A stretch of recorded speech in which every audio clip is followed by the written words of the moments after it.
Well, it's good to be with you this morning, and I'm excited. We're starting over today, going back to the book of Genesis, and that's what I mean by starting over. We're going back to the beginning of the Bible, and we'll be doing a sweep of the Old Testament for the next couple of months until we get to Advent. And then Advent, we're going to be taking a journey from Nazareth to Bethlehem, and then after that, once we hit the new year, we'll be spending a couple of months in the Gospel according to Mark. And so I appreciate doing this, having the opportunity to go back and look at the beginning and how it impacts us, because this is something that's very meaningful to who we are as people of God. So let's look at these words together from Genesis chapter 2, beginning at verse 4. In the day that the Lord God made the earth and the heavens, when no plant of the field was yet in the earth, and no herb of the field had yet sprung up, for the Lord God had not yet caused it to rain upon the earth, and there was no one to till the ground. But a stream would rise from the earth and water the whole face of the ground. Then the Lord God formed man from the dust of the ground and breathed into his nostrils the breath of life, and the man became a living being. And the Lord God planted a garden in Eden in the east, and there he put the man whom he had formed. Out of the ground the Lord God made to grow every tree that is pleasant to the sight and good for food, the tree of life also in the midst of the garden, and the tree of the knowledge of good and evil. A river flows out of Eden to water the garden, and from there it divides and becomes 4 branches. The name of the first is Pishon. In that the river flows around the whole land of Havilah, where there is gold, and the gold of that land is good. Bdellium and onyx stone are there. The name of the second river is Gihon. It is one that flows around the whole land of Cush. The name of the third river is Tigris, which flows east of Assyria, and the fourth river, the Euphrates. The Lord God took the man and put him in the Garden of Eden to till it and keep it. And the Lord God commanded the man, "You may freely eat of every tree of the garden, but of the tree of the knowledge of good and evil you shall not eat, for in that day that you eat of it you will die." Then the Lord God said, "It is not good that the man should be alone. I will make him a helper as his partner." So out of the ground the Lord God formed every animal of the field and every bird of the air and brought them to the man to see what he would call them. And whatever the man called every living creature, that was its name. The man gave names to all the cattle and to the birds of the air and to every animal of the field. But for the man there was not found a helper as his partner. So the Lord God caused a deep sleep to fall upon the man, and he slept. Then he took one of his ribs and closed up its place with flesh. And the rib that the Lord God had taken from the man he made into a woman and brought her to the man.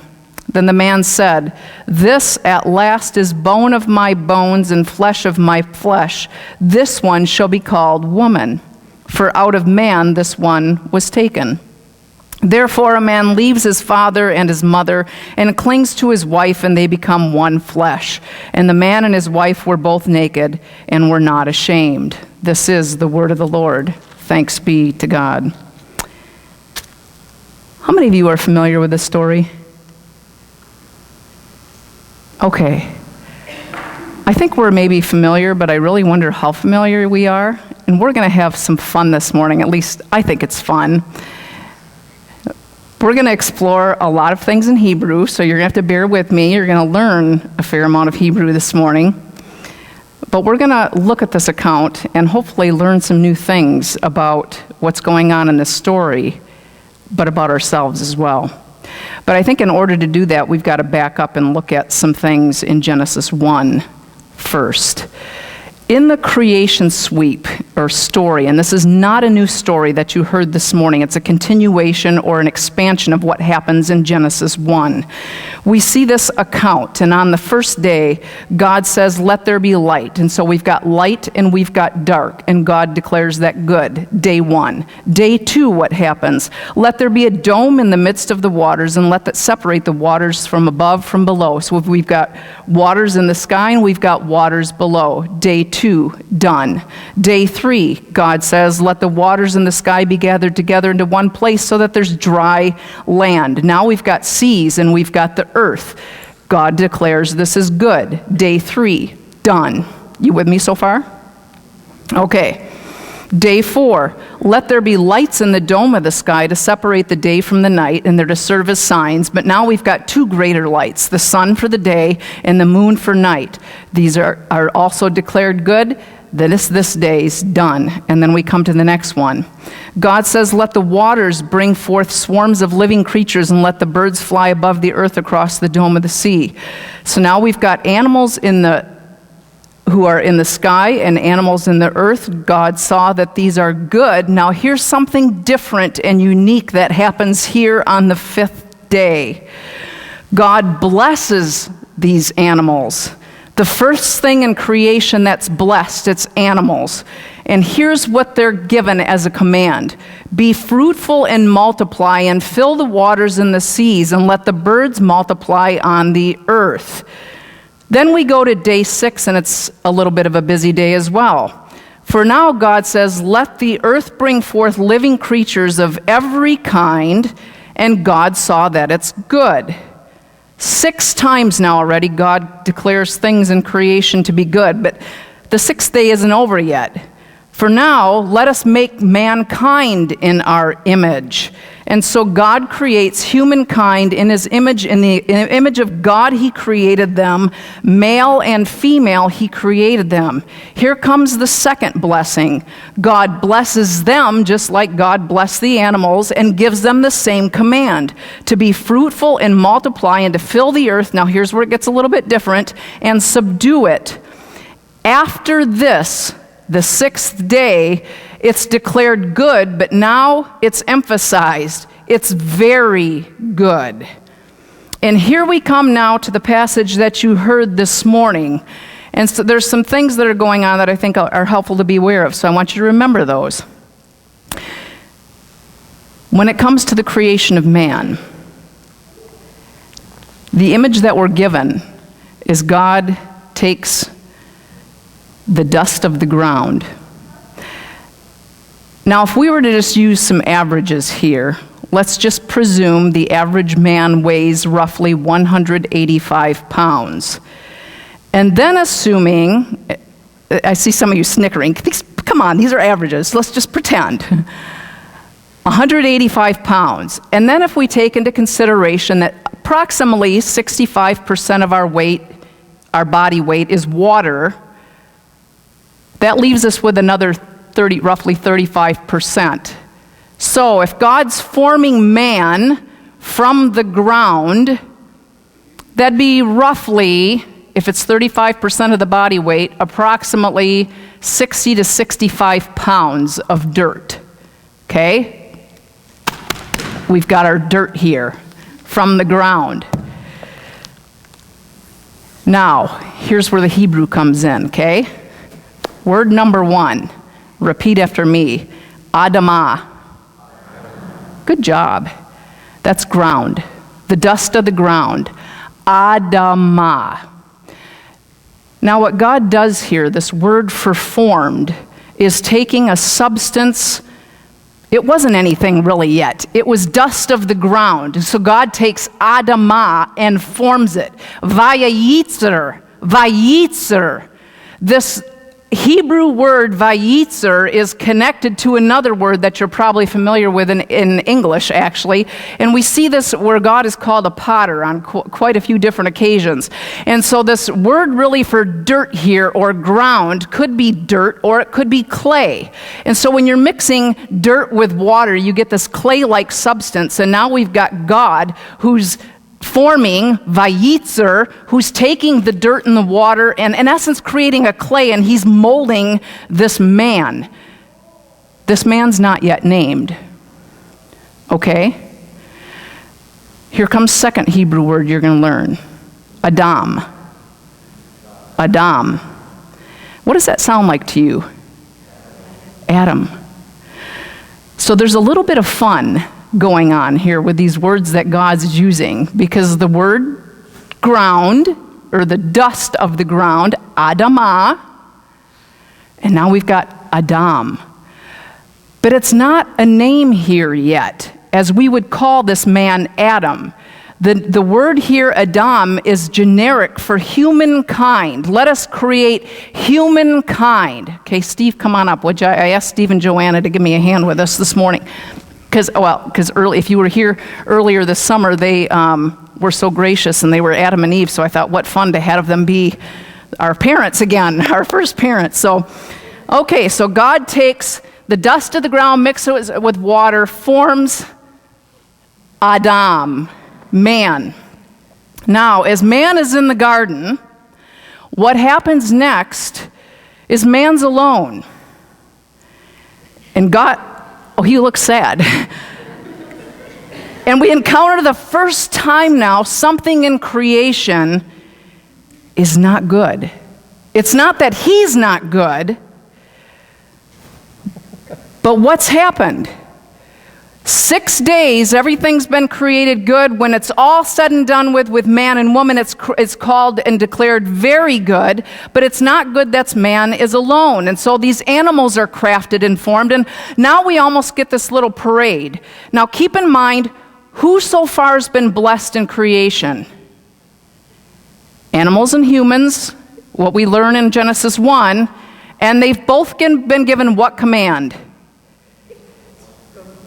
Be fruitful and multiply. So, here's Adam, humankind, not yet named Adam, standing in the garden, and a parade of animals is going before Adam. Nice parade, huh? I like it. Now, in the processes of this parade going before Adam, his task here is to name those animals. And so every name that they're given, that's what they're going to be called. That's part of the task. So he's naming these animals as they're going along. But there's another component here that's happening that we might not catch completely in the English, because as these animals are going before him, and then this realization that, it's not good for man to be alone.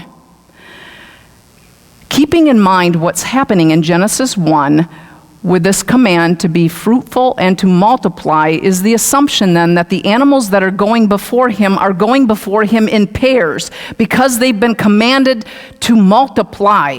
So you've got male and female, these counterparts, going before Adam. Well, Adam doesn't have that. Adam is the only human form, the only Adam in the garden at the time. So as these animals are being paraded and he's naming them, comes this realization but there's not a counterpart for humankind at this point. And so now we see a different image or a picture happen or come to us of who God is. We've already had God the creator. We've had God the potter, the crafter, the one who forms. And now we're going to encounter God the physician. Because then what happens? We're going to perform a little surgery, Steve. God puts Adam into a deep sleep. And then from out of Adam's side, and the word that you heard was rib. Yeah, there's probably some better translations than the word ribs, because are you missing a rib? Yeah. Are you missing a rib? No. He's kind of not sure. I'm not so sure about Adam. Okay, he's not missing a rib, but a better word or translation for the Hebrew word selah would be a side or side compartment. So out of his side, God builds. Come on, Joanna.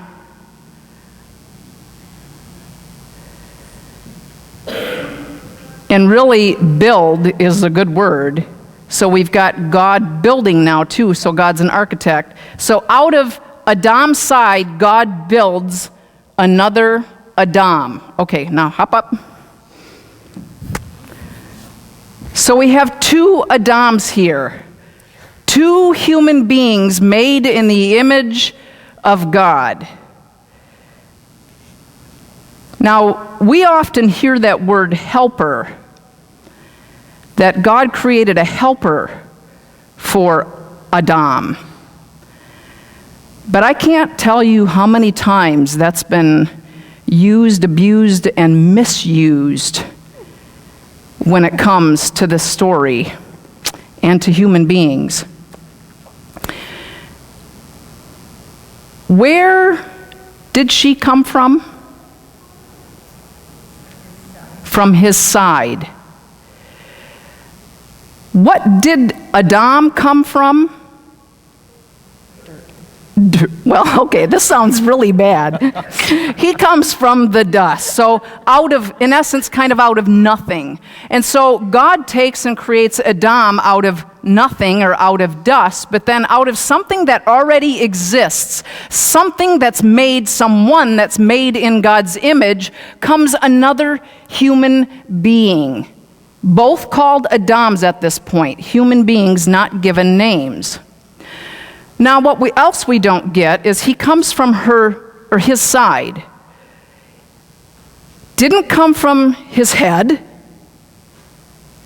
So it's not to say that the helper is above the one who's already made, and didn't come from his feet, so also there again, not one who's lesser than or lower than the first Adam that was created, but from his side, as to suggest they're equals. There's a partnership going on here, and partner still doesn't completely get after these words that are going on in Hebrew. So a helper, the word there is ezer. It doesn't appear a whole lot in the Bible. It's in the Old Testament, and it doesn't really appear there a lot. And the word for ezer there is really mostly used for God, because God is our helper. Now, another word that's used is that we see, the word that you heard this morning in the translation I read said a partner, a helper that is a partner. That word for partner is kenegdo. Sometimes you see it as a suitable helper. You'll see that translation, or a fit helper. But what it means to be a kenegdo is actually to stand. Now I want you to turn and face each other. Is to stand in front of or in opposition to. Well, now what's going through your mind? God just created two Adams that are now standing face to face or in opposition to one another. And then what happens is, in essence, I'm going to pretend I'm God, but I fall extremely short, please. God performs the first marriage ceremony, uniting these two Adams together, and then Adam says, this one, he continues the naming process, and this one I'm going to name woman. Here comes another Hebrew lesson, Isha. Isha. Yeah, so he's probably looking going, ooh, Isha. And then the word for man here changes now from Adam to Ish. Ish. Okay, here, I'm going to quiz you now, okay? Face them. Who's this? Ish. Okay, good, thanks. I'll probably be referring to them a little bit more as we continue. So we've got Ish and Isha as a suitable helper. Suitable helpers to one another. This story occurs within the context of the first marriage, where there's this balance, because we see this all throughout creation, through Genesis 1 and even into now, where you've got light and day, the waters are separated, waters above, waters below, additional lights now between day and night that rule the night, and then we've got earth and sea. So there's this constant balance going on back and forth, where creation is meant to be something of balance. And so with Adam standing there and these animals parading before Adam, there's not a suitable helper. Something's out of balance. And it's not that the woman is lacking. It's here something that's implied that there's something missing for the first man that's made, for this first humankind, this first human being that's made. And after they're pronounced, I guess, husband and wife, is when we see that this name now, Ish and Isha, come into play. But the sense where she is a helper, let me ask you this, when it comes to having help from somebody else. How many of you like it when somebody helps you or does something for you? I do too. And I like helping other people. Now let me ask you this. How many of you like it when somebody stands in front of you or in opposition to you and challenges something you're doing?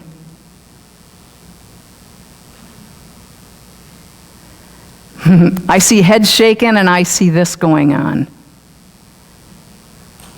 That's what's going on in this story. This creation, this sense of balance, it got out of whack. We see that in the 3rd chapter of Genesis, how quickly things fall apart. When Adam and Eve eat and take something of the garden they were told not to eat.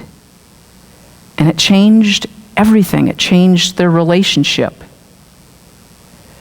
And so though this happens in the context of marriage, I get that not all of us are married, but this whole idea of being an ezer kenegdo is meant to translate to a higher level, to beyond something that happens just in marriage. But I've seen this happen too often in marriages, where the expectation is that one is the predominant helper or is doing the majority of everything for the other person, and the other person isn't as much of a helper. Or what ends up happening is one partner will not allow the other person the God-given right to be a kenegdo ezer. Just an ezer, but not an ezer kenegdo or a kenegdo ezer. Won't let that person challenge and confront or ask any questions. And so when it comes to perhaps figuring out finances, maybe one person takes control of it and the other person won't allow the other person to ask any questions or say anything. Is that really what a balanced relationship looks like? Or perhaps if one spouse is working a little bit too many hours, it's not okay for the other person to question and ask, how come you're never here? How come you're not with me? That's just in the context of a marriage relationship.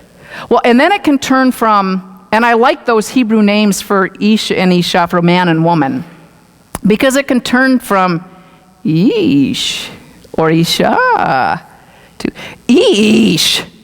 Ish. Have you ever wondered where that comes from? Yeesh. Isha. Those are, I think they're fun Hebrew words anyway. I had an Ezer Kenegdo experience this week with additional family members. And this is how it's meant to translate beyond just a home where there's a husband and wife, but to other relationships, perhaps even with kids and grandkids and whatever. Because we've seen this firsthand with our grandkids where they like to take out a lot of toys, but then when it comes time to pick them up, the task seems a lot larger than it did when they were taking everything off the shelf. To put it back on is a great more work, it seems like, for them. And so at that point, I have a couple of options, or I know their mom does or grandpa does. And one of the options is to be a helper, to be the Ezer, and just to come and kind of save the day and pick it all up and just do it. And that's probably faster, right? When we just be the helper and we do it. Well, another option is to be the Kenegdo, and just say, you made this mess, you go do it yourself. How well you think that's going to work with a 3 and 5-year-old? It's not. And another option is to be the Ezer Kenegdo and to say, you know what, I'm going to do this with you. And it's this sense of struggle where we struggle with, not against. And I think what happens a lot of times in relationships is we choose to struggle against one another instead of struggling with one another. And guess what happens when you struggle with? You get stronger. It's like going to the gym. Have you ever had that where you first start exercising and all the muscles in your body just ache and they're really sore? You have a couple options at that point. You could just quit and not do it, or you can continue to struggle through it, and as you continue to struggle, what happens? You get stronger and you gain more muscle. We occasionally, and here's the Ezer Kenegdo thing I was telling you about, occasionally we like to do like a homemade pizza night. And so we'll pick out a bunch of toppings and then let the grandkids pick them out and put together their own pizzas. That would have been a tough task for them to do alone. And so it was something that we struggled through together. Putting this pizza sauce on, the pepperoni, the Canadian bacon. Now you know what I like on my pizza. Mushrooms, black olives out here, I can keep the list going. And they can't operate an oven yet, but it took some time to struggle with them so that they could learn. But I had another one that probably wasn't quite as pleasant this week. I had a couple days this week. I was in a really bad mood. I was just flat out grumpy. I hadn't been sleeping well, had a headache, my stomach had been bothering me. And so when I picked up the grandkids, they were just being 3 and 5. A typical 3-year-old. And I snapped at the 3-year-old because I was grumpy. And do you know what this little Ezer Kenegdo did? Stood right in front of me and said, Grandma, you're grumpy. Why are you grumpy? And I thought, cook, ouch. This is coming from a 3-year-old. But he hit the nail on the head. Like, you're being grumpy. Why? And he really hadn't done anything besides being 3. But he was willing to challenge me out of the mouths of babes. He was willing to challenge me. And I learned through that. I let him. I let him. Because I was wrong. I was in the wrong.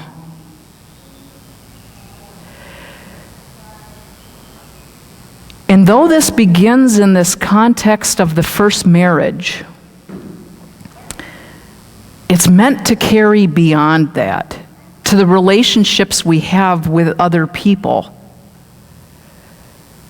And are we willing to be the help to other people? I think we like helping other people and we like it when people help us, but are we willing to really be Ezer Kenegdos, where we challenge one another in a helpful way, in a suitable way, in a fitting way? That's meant not to tear apart the person as an image bearer of God, but as a way to build that person up as an image bearer of God and live more fully into the image of God. That's what's going on here.